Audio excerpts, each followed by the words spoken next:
Good day, everyone.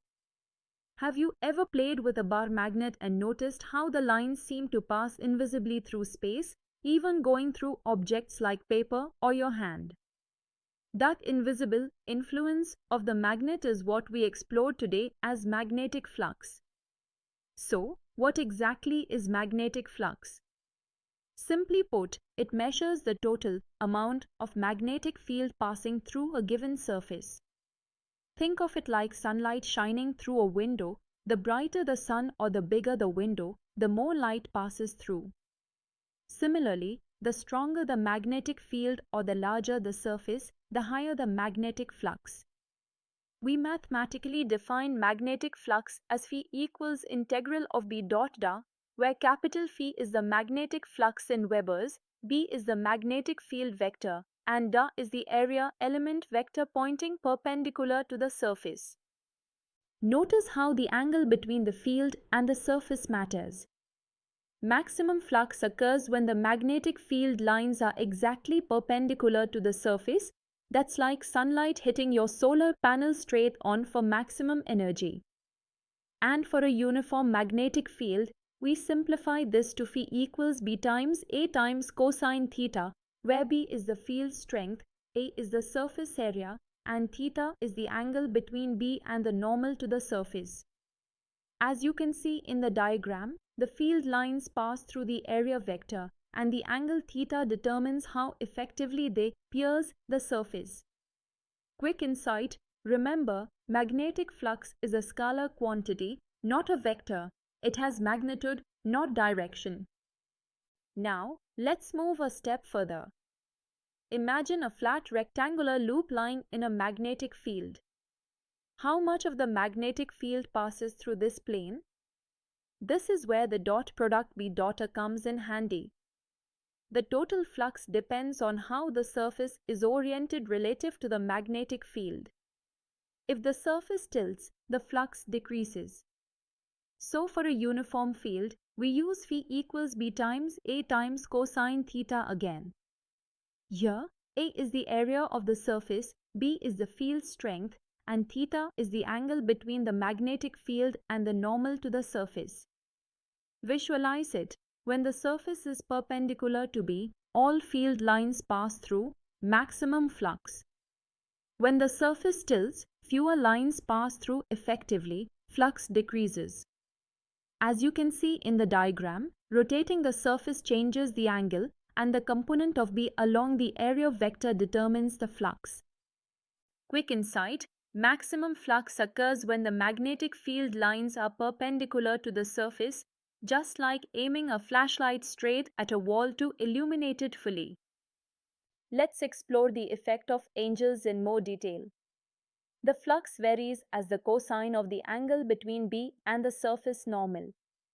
When theta is 0 degrees, phi equals B times A times cosine 0, which gives phi max equals B times A, that's maximum flux. All the field lines pass through directly. When theta is 90 degrees, cosine 90 is 0. So, phi equals 0.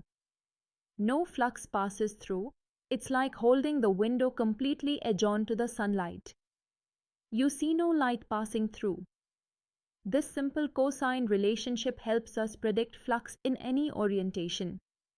Flux decreases smoothly as the surface tilts from perpendicular to parallel. Quick insight: flux reduces to 0 when the magnetic field is parallel to the surface, a common pitfall in exam problems if you forget to consider the angle properly. Alright, let's solve a practical example. Suppose a magnetic field of 0.5 Tesla passes through a surface area of 0.1 square meters at an angle of 30 degrees. How do we calculate the flux? Step 1. Identify what's given and what we need. B equals 0.5 Tesla, A equals 0.1 square meters, theta equals 30 degrees. We are asked to find phi, the magnetic flux. Step 2. Apply the formula phi equals B times A times cosine theta. Let's substitute the numbers. Phi equals 0.5 times 0.1 times cosine 30 degrees. Remember, cosine 30 degrees is approximately 0.866. Multiplying these, we get phi equals 0.0433 Webers. That's our magnetic flux. As you can see in the diagram, the magnetic field lines pass through the surface at 30 degrees and our calculation matches the geometric orientation. Quick insight, always measure theta from the normal to the surface, not along the surface itself, a classic exam trick question. To wrap up, magnetic flux tells us how much magnetic field actually passes through a surface.